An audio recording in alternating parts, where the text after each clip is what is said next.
All right. Good evening, everyone. Thank you. Welcome, welcome. Welcome to Beyond Baroque Literary Arts Center. My name is Quentin Ring. I am Beyond Baroque's Executive Director. And we're here on a beautiful Saturday evening to celebrate the launch of Carol Davis's new book, Below Zero. Yes. Thrilled to have Carol here again, but I did want to start our evening by acknowledging Beyond Baroque's presence on the traditional, ancestral, and unceded territory of the Gabrielino Tangba peoples. We acknowledge the wrong done to these peoples through settler colonialism, genocidal practices, and the violent dispossession of their land. And as an arts organization, we are committed to uplifting Indigenous writers, communities, and their art. Beyond Baroque is a space for everyone dedicated to the artistic possibilities of language. That is to say, it's a space for writers, artists, readers, and above all, poets. We were founded in 1968 by George Joy Smith, and over the past 55 years, we've nurtured LA literature through our readings, workshops, exhibitions, archiving, and community building. We've got a full slate of programs coming up in the coming weeks, including a program featuring poetry and live jazz next weekend. That's with A.K. Tony, Reese Langston, and a number of other artists. We also have the launch of Tom Leitch's newest book, 300 Streets of Venice, next Saturday.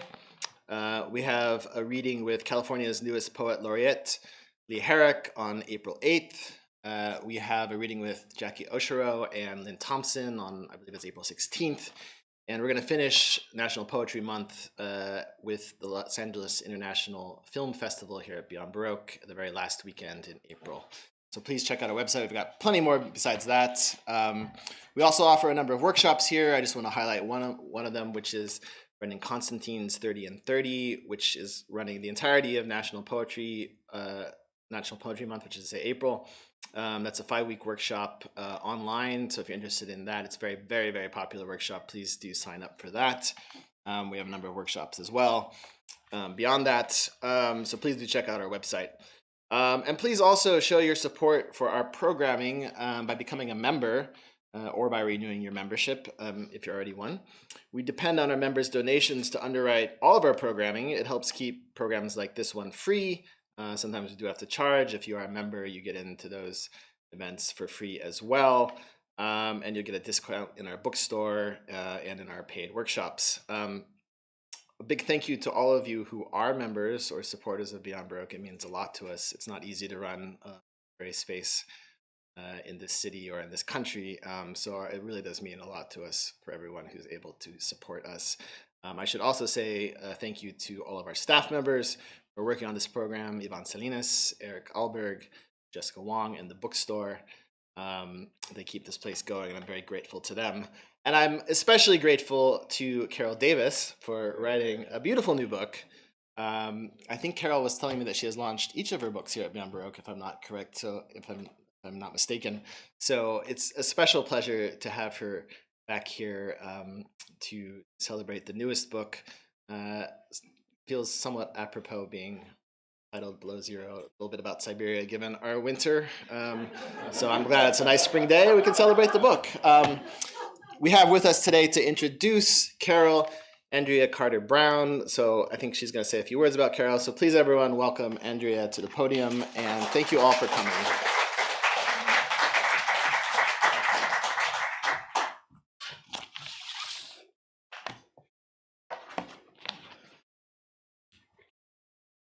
Hi, everybody. It's a little hard to see you with the spotlights.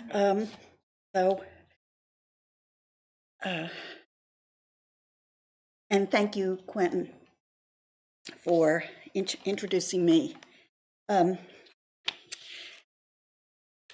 behalf of Carol, which I know she'll do this herself, but friends, family, colleagues, fellow writers, and artists, thank you for joining us to celebrate the publication of Carol's latest brand new book, Below Zero. Below Zero is Carol's 5th poetry collection. Let me say that again, 5th poetry collection. What an amazing accomplishment. For almost 20 years, Carol and I have been each other's first readers, sharing work as it was being written. I have been privileged to see these poems from the very beginning, and then to see them cohere into the body of work you are about to experience. When she asked me to write a blurb for the back of the book, I was honored. Let me read you what I wrote. Below Zero, the latest collection of poems by Carol V. Davis, deftly mines a lifelong fascination with Russia. From its first poem, which describes a harrowing Tupolev 54 flight to Siberia in winter, to the last, which contrasts the pull of her life in Los Angeles with the vividness of her experiences in Russia. This collection is impossible to put down. The fruit of 11 extended trips there, with an emotional intelligence that dazzles and an eloquent grace, haunted by the past, but grounded in a finely observed here and now. Davis explores questions of patriotism, of where we belong, the nature of belief. A native Californian, Davis is drawn to cold climates. The colder, the better. The descendant of Jews who fed pogroms in Russia, she nonetheless brings a treasured icon to protect her on travels. In Below Zero, Davis explores the complexity of connection to place and people, however difficult, troubled, or problematic.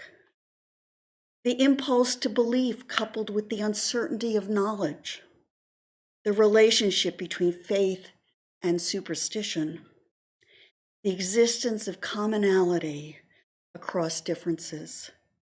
Every poem shines with gems of folk traditions and artifacts she treasures. Altogether, the collection takes flight like the flags and ribbons which flutter across its landscapes, reminding us there is beauty and connection wherever we look. You are in for a rare treat.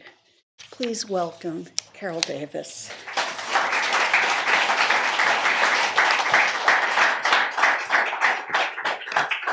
Thank you. Thank you, Quentin. Thank you, Andrea, for the lovely introduction.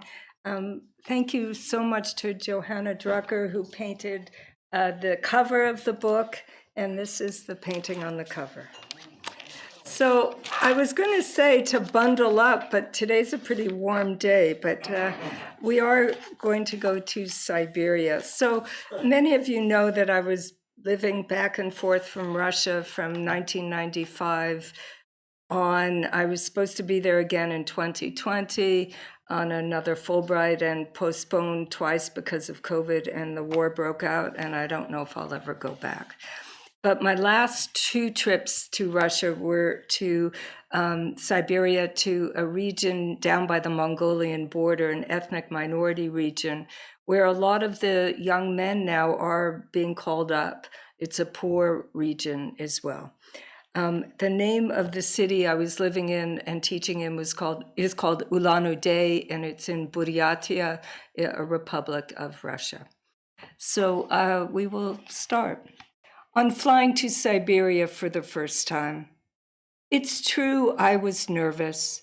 It didn't help that my local travel agent instructed me to buy the tickets in the US just in case.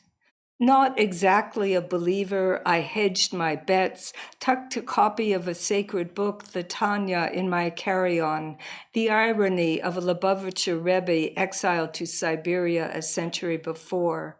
Packed the travel icon a friend gave me on my last trip to Russia. I tried to block memory of a news video, a flight crew scraping ice off the wings of a Tupolev 154 on a Siberian runway, as routine as de-icing the windshield of a car parked in an upstate driveway.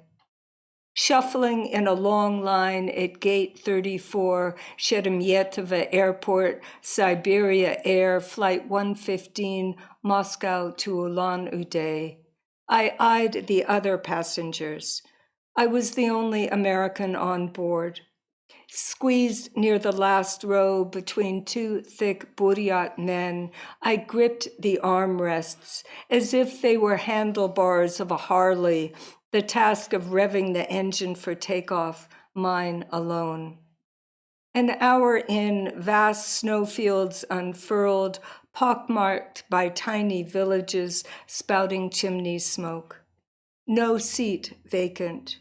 The hum of conversation quieted, the sky darkening. Another 5 hours to go.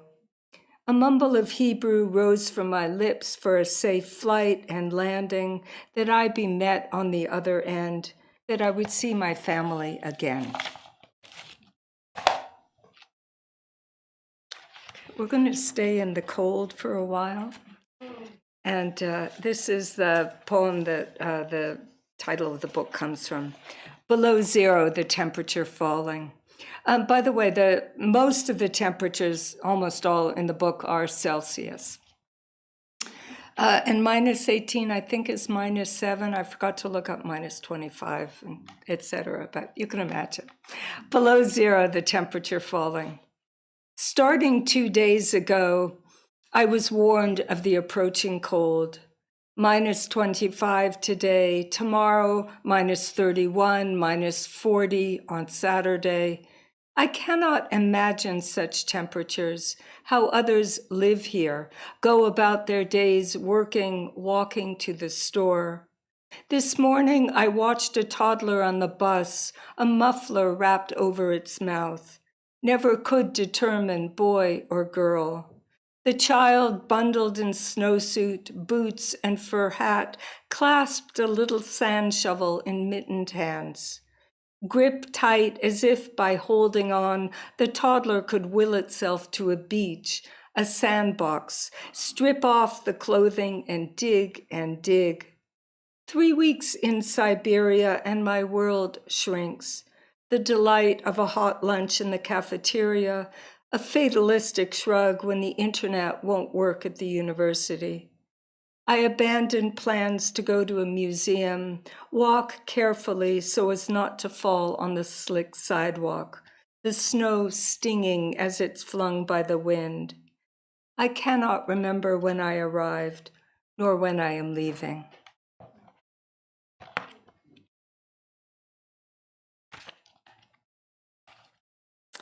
So this is a poem that moves from Seattle to Los Angeles. It's called An Answer for Everything. Only my second time in Siberia, so I cannot say if the minus 18 today is usual or not.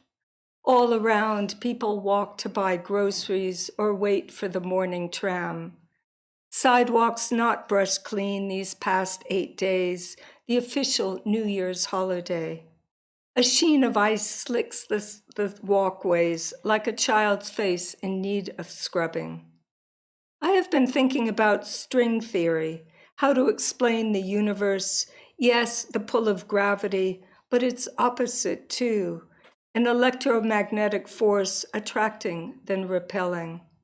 If only the world were so easily explained.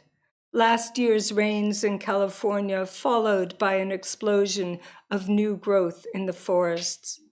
We marveled at the green stubble on the hills of the Sepulveda Pass, usually parched a dull brown.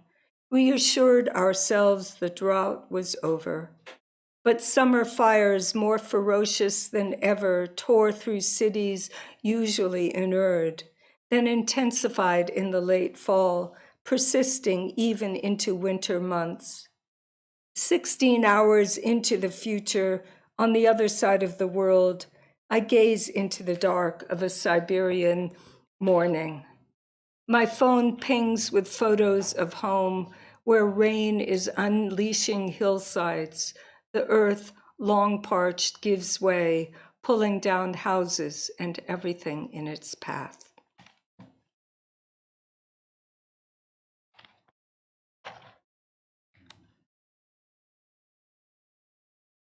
So this is called January, which is when the 2 times in Siberia, and very often in going to Russia, that was when I was there because I could take off that month.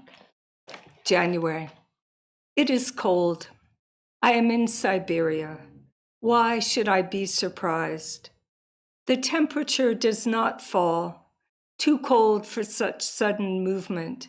It inches downward, always and only in one direction. At 2 a.m., I could not sleep. Looking out the window, mounds of snow seemed to pulse as if they needed to move to stay alive. In the morning, a blackbird pecked along a bare branch, like hands feeling along black and white keys to coax out a melody.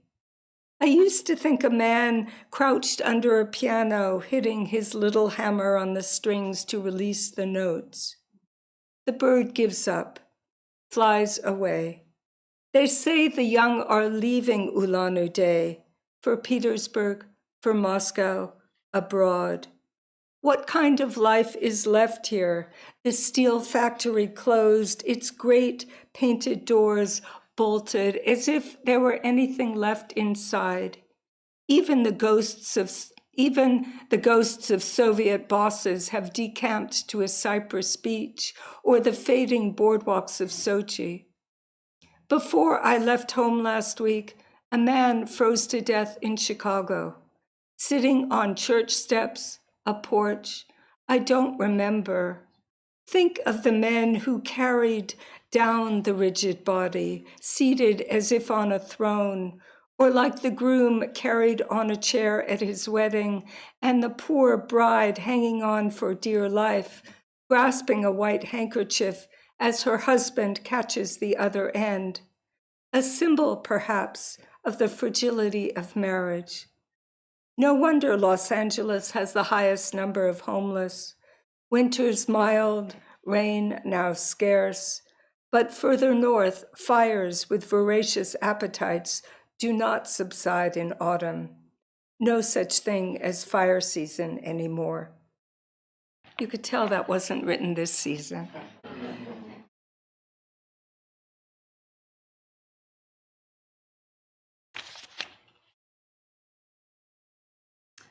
So as Andrea said, the idea of where one belongs is something I've struggled with and living in Russia. This poem explores that, and it references the great dancer and dance company Paul Taylor and one of his pieces on trying to decide what makes me American. The ticket seller yells at my friend for buying 2 regular tickets instead of 1 for a citizen, 1 for a foreigner. How could she tell, I ask? It is winter in Novgorod. In the brief daylight hours, we have come to tour St. Sophia Cathedral. Black coat, black boots, black skirt, Russian wool scarf with red flowers and fringe. I am in total camouflage. How did she know? Your face, my friend says, it's too open. In Paul Taylor's Esplanade to Bach's Violin Concerto in E major, the dancers walk barefoot to the 4 corners of the stage. Toe heel, they turn decisively without the grace we are used to. An arm flings back, beckoning. Speed picks up. They run in a circle until one peels off, leapfrogs over the others and lands each jump, then skips off and begins again. Something so American in these gestures, a confidence. Does one learn optimism, or is one born with it? I, who was raised to be suspicious of happiness, to always have purpose and glance over my shoulder. In Russia, my face betrays me. I shrug and pay the difference. Now they don't do that, but this was back in, I think, 1996, 97. So we'll move here to Nebraska, where I had a wonderful National Park Service artist residency in a park. It's called Listening to a Russian Band Play Dave Brubeck. My eye wanders off the 4-lane highway, corn on my right, soy on my left. I'm looking for roadside shrines, though I can't say why. Once on the Karelian Peninsula, an area that switched back and forth Finland to Russia, I came upon an icon at an unmarked crossroads, sheltered in a tiny hut with a carved eave. In winter, sparrow families would seek refuge there from snow blasting in from the Baltic. Sometimes a candle burned before an icon of St. Nikolai, patron of travelers. In Los Angeles, the shrines rise on sidewalks beside the scene of an accident. Mexican saint candles in tall glasses, a balloon bouquet, handwritten notes clipped to the ears of teddy bears. I drive further. On the radio, someone shouts out, "James Bond," and the band jumps into a speeding melody. After solos on the violins and keyboard, a Yuri, Kirill, and Alex are introduced. A concert in Lincoln, Nebraska, though it's unclear if the musicians live here or are on an American tour. The highway edges over a gentle slope. Clouds tighten into a darkening fist. A whirlpool of sparrows funnels over the field. And then we're going to the Pacific Northwest, where I had another fellowship on Bainbridge Island in Washington. Licorice fern. 1. Leaves are falling from the maple and black cottonwood. A rain of green so beautiful I forget it's because of the drought. The alder cannot hold onto its little serrated boats. I start to count types of ferns: thorn fern, lacy, licorice, an epiphyte on the branches of big leaf maples. They say this fern will survive even if the moss dries, rehydrating after winter rains. We think they are delicate, but fine-toothed fronds can propel like weapons from the hands of children. 2. Now the calling of birds, flicker, creeper, nuthatch. Counting is habit forming. Such certainty like the counting of days of the Omer, the preparation and anticipation of freedom. 7 weeks, 49 days between the redemption from slavery and receiving of the Torah. There is too much to remember. Why must we be responsible for all the ills? I have told you of the fire and ash, the sun fighting through smoke to show its colors. Now I wait for the fawn to discover its face in the reflection pool, and its mother to track her 2 offspring, to keep them close, to let them wander.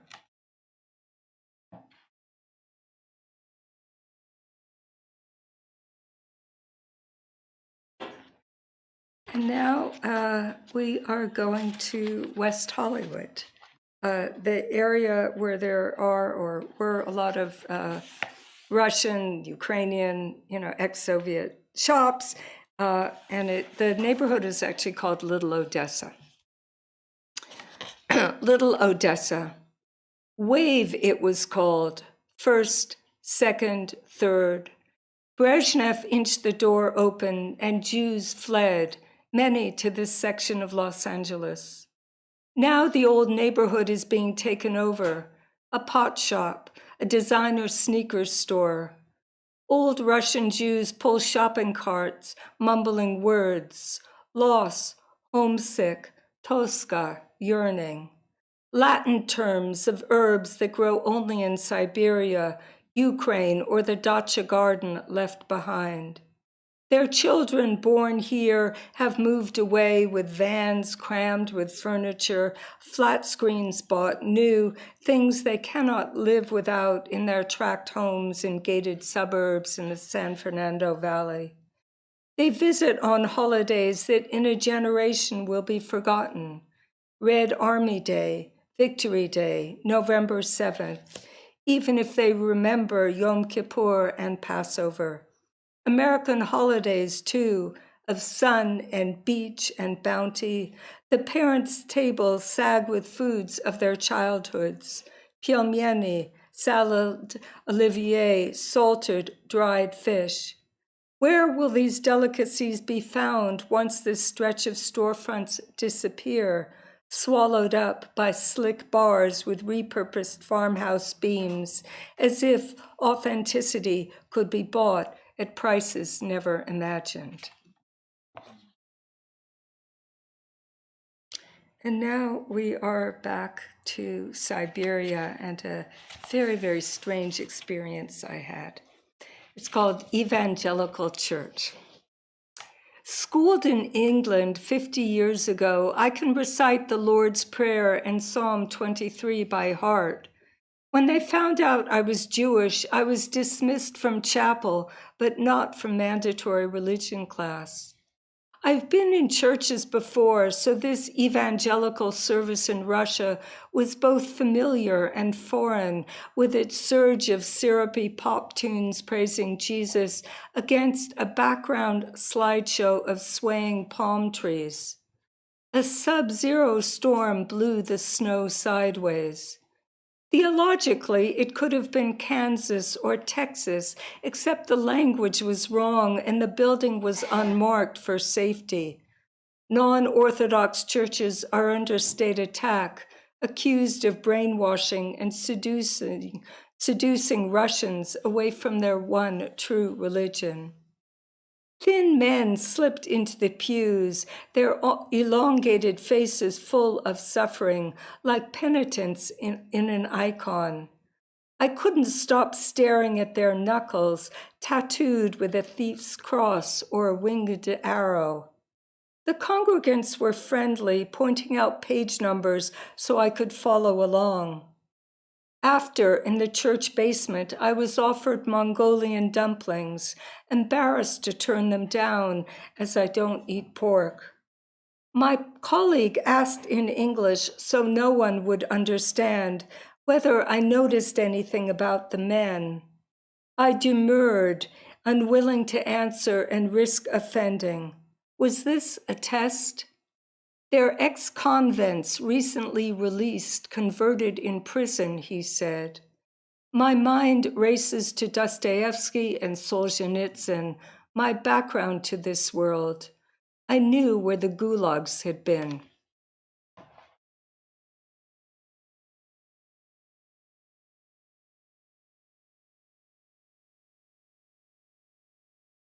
Another cold poem. Reduced to black and white. A worker in orange overalls scrapes his shovel against snow and ice until a rectangle forms neat as a cemetery plot. I wonder how they bury people in winter with the ground as unforgiving of the dead as to the living. Outside, the taste of wood smoke on the tongue from villages ringing this city. I disembark at the university beneath the gaze of Lenin, a great stone head sculpted with Buryat eyes. Statues pulled down all over Russia. Curious that this head still stands, bodiless, thousands of miles from Moscow. This morning he wears a skullcap of snow, one eyebrow brushed white, as if questioning why he must endure sub-freezing temperatures. After all he did for this country, doesn't he deserve to lay his tired head somewhere green, somewhere tropical, without regret, not frozen all winter, while politicians argue about his role, rewriting his fate this way or that. So in the center of Ulan-Ude is an enormous head of Lenin on a pedestal. And so that's where I got off the tram every morning at the university.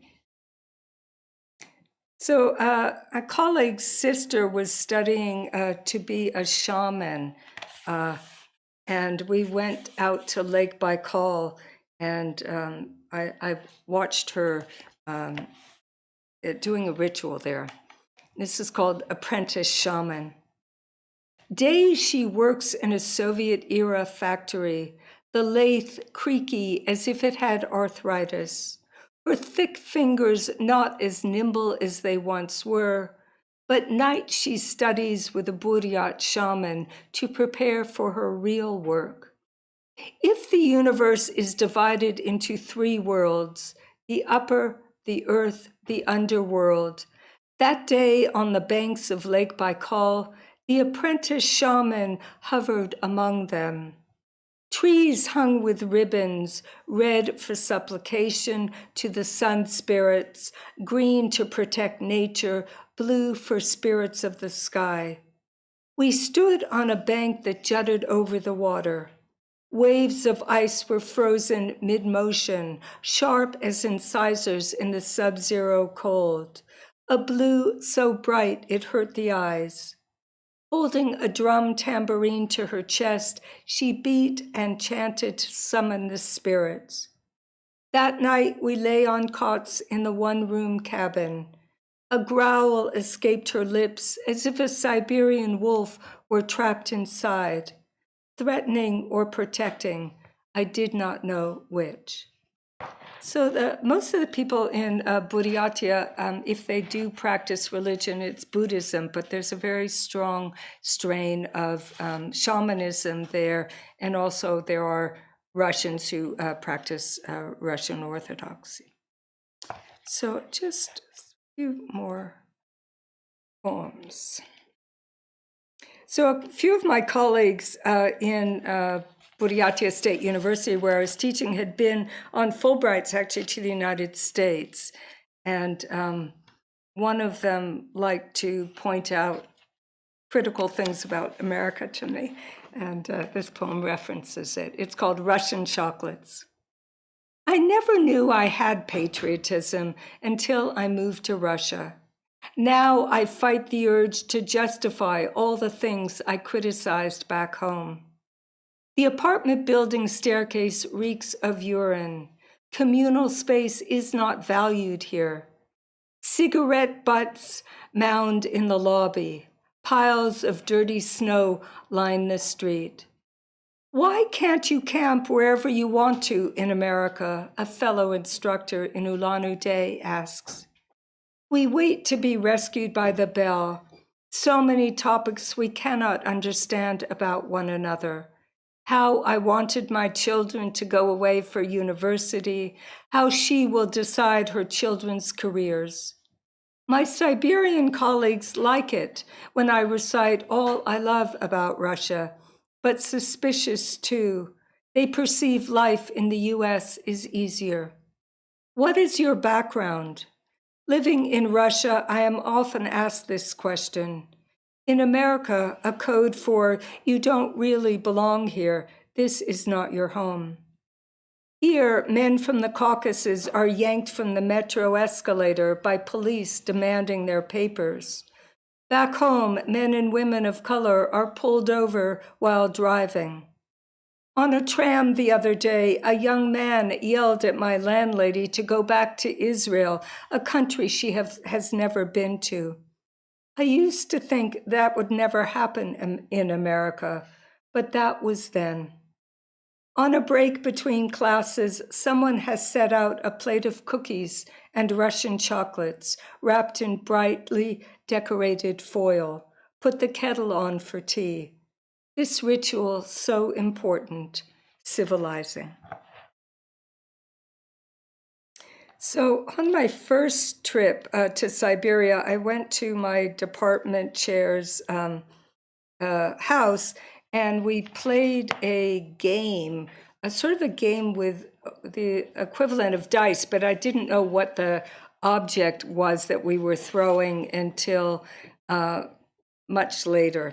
And this poem is about it. It's called Game of Chance. Think about the human spine, a ladder not meant to last. One night in Siberia, in a February that never lifted from darkness, even as the days expanded, I sat on the floor with 3 women and 1 man, tossing discolored pieces in a game of chance. I didn't know the Russian word for vertebra, did not recognize those clumps as the bones of a horse, that beast crucial to the taiga. We cast and we counted as the pile of bones rose and fell before each player. Isn't that what we want? A sturdy backbone to hold us straight, no matter what is thrown our way. So I have just 2 poems left, and this is a COVID poem. It also references the Tibetan prayer flags in Buryatia they're called hattas, and they look like sort of bright blue long scarves. Flags in a time of plague. Flags painted by children crisscross a small front garden, fecund with giant banana leaves and poppies 2 feet high after a surprising April rain. I want to scold the flags for not social distancing. This morning, a woman on her cell phone did not see me, and I yelled, I admit it, afraid she would bump into me as I jogged by. It feels like months and months confined when it's only 6 weeks, another 8 until the end of the semester. And how can I possibly grade all those papers when all I want is to collapse on the couch and watch movies? A year ago, January, I squished in a Jeep with 4 Siberian colleagues for a drive to Lake Baikal. Bare trees dotted the desolate road, their branches strung with Tibetan prayer flags. Bright blue hattas flapped in the wind. The driver tossed coins from his window. An hour later, we stopped to drop rubles in the lap of a Buddha. Now in Los Angeles, I unfurl a Buryat hatta out my apartment window, pleading with it to bring compassion and calm, both in short supply. So it is Tibetan Buddhism that is practiced in that area. And I'll finish with the last poem in the book. It's called This Vine, That Country. The vine is strangling the orange tree, squeezing its branches. This morning, more unavoidable news of the irrational president. I spot the morning glory wrapped around the metal pole that secures the fence between unfriendly neighbors. If a week goes by without ferocious yanking, the vine sneaks up on another portion of green, threatens to overtake a new corner of the garden. Maybe I've grown intolerant. Too many friends nudge and wink, asking, is Putin my friend? Do I have any news? Since I have lived in Russia for long periods in his hometown. The irony of an imperial city with its imposing palaces, art and ballet, now famous as the birthplace of the KGB president, not lost on anyone. A choice like that for an American, a Californian even, bewilders them. I am often at a loss to explain the pull. I recognize it in other smitten Americans who talk about Russia's raw beauty, its literature and deep friendships, despite the corruption, troubling prejudices, how we are still foreigners regardless of the years there. Maybe it's like this vine after all, a stubbornness, no logic to it, just a persistence that refuses to die. So thank you so much.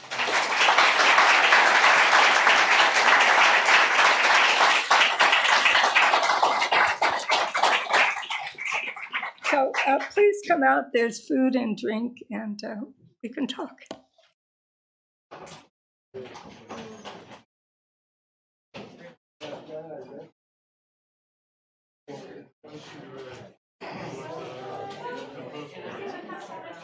I'll also add we have books.